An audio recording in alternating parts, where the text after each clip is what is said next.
Bienvenidos a un nuevo video. En esta oportunidad te quiero contar una forma de germinar un carozo de aguacate o palta, como se dice en mi país, súper rápido, súper fácil y súper efectivo también.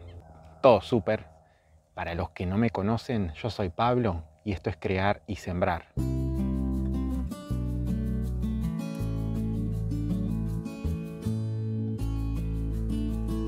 Te presento mi planta de palta de apenas 3 años. Esta planta tiene hoy alrededor de 1,20 m y la conseguí haciendo germinar un hueso de palta con el clásico método del palillo de escarbadientes clavado y colocando una porción de la palta en agua y la otra hacia arriba, y entonces sale una raíz y crece. Pero así como ves esta, tuve que usar 7 carozos de aguacate para obtener uno.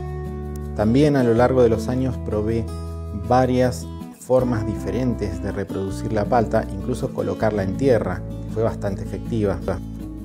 Bueno, y como te decía, es todo súper, y vamos a usar mi caja donde obtengo el súper abono que vos también podés hacer, que es el humus de lombriz, para germinar huesos de aguacate o palta. Si no tenés lombrices, podés hacer esto mismo en tu compostera. Si tenés una compostera en balde, lo podés hacer ahí. Lo importante de esto es que no coloques los huesos de palta o los huesos de aguacate cuando el material de la compostera o de la vermicompostera está empezando a descomponerse, sino cuando ya está bastante descompuesto. Vamos a ir a mi casa, donde te voy a mostrar mi vermicompostera y cómo brotaron esos huesos de palta. Bueno, y acá está el primero de los huesos de palta de los 2 que puse. Fíjate que todavía queda material que las lombrices no se han comido, y acá está asomando el otro hueso que lo coloqué un poquito antes. Esto germinó en tan solo 10 días, y 10 días es más o menos lo que las lombrices tardan en comerse en verano, obviamente, la parte superior de la vermicompostera, donde uno coloca el material que se va a descomponer y que ellas se pueden comer después. La vermicompostera y la compostera son lugares ideales para esto, porque van a mantener la cantidad de humedad necesaria que necesitan estos carozos para brotar y sacar raíces y sacar una pequeña ramita hacia arriba.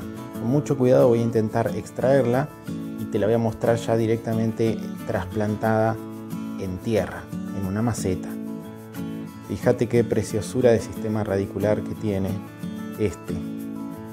Si querés repetir exactamente esto, lo que te conviene hacer es primero tirar el material que las lombrices se van a comer, dejarlo un par de días que se descomponga, y después haces un pequeño orificio y colocas los huesos de palta.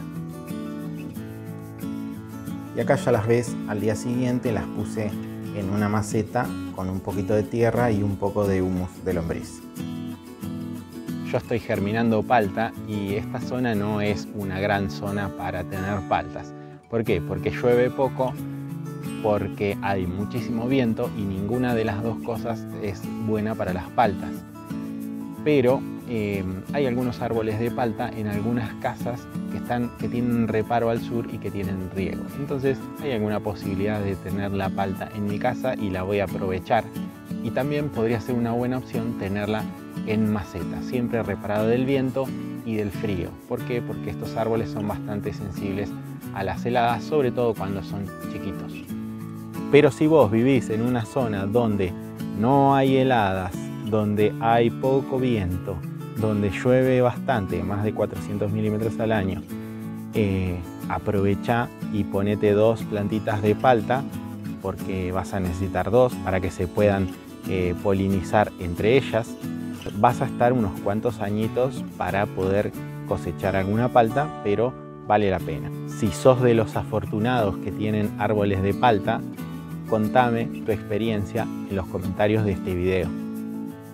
Pasaron 10 días más desde que puse los huesos de palta en la tierra y te quería mostrar qué lindas que están las plantitas. Acá crecieron unos tomates que se ve que en el humus habría semillas de tomate y bueno, crecieron solos. Y esta que creció un poco curvada y entonces están saliendo unas ramitas que van a ir evidentemente hacia arriba. Y no quería dejar de decirte que cuando las pases a la maceta o a la tierra, parte del carozo tiene que quedar descubierto de tierra. Y además no hace falta que lo saques. Eso con el tiempo se va a descomponer y va a desaparecer solo. Seguramente algunos de ustedes ya tengan sus plantitas de palta y van a querer preguntar cuál es el momento adecuado para trasplantar desde una maceta pequeña como estas a una maceta de mayor tamaño. Y mi respuesta va a ser lo antes que ustedes puedan, porque si la planta tiene espacio para crecer, va a crecer. Traten de usar recipientes bien profundos, con un sustrato muy nutritivo, pero que también tenga un muy buen drenaje para que no se les pudran las raíces. Tengan en cuenta también de no hacer los trasplantes en horas de temperaturas muy acentuadas. Si vivís como yo en lugares donde en invierno hay posibilidades de helada, es recomendable que le busques un lugar donde pueda estar a salvo a tu pequeña planta de palta. Si no tenés posibilidades de moverla, podés usar algo que se llama tela antiheladas, que probablemente lo consigas en algún centro de jardinería.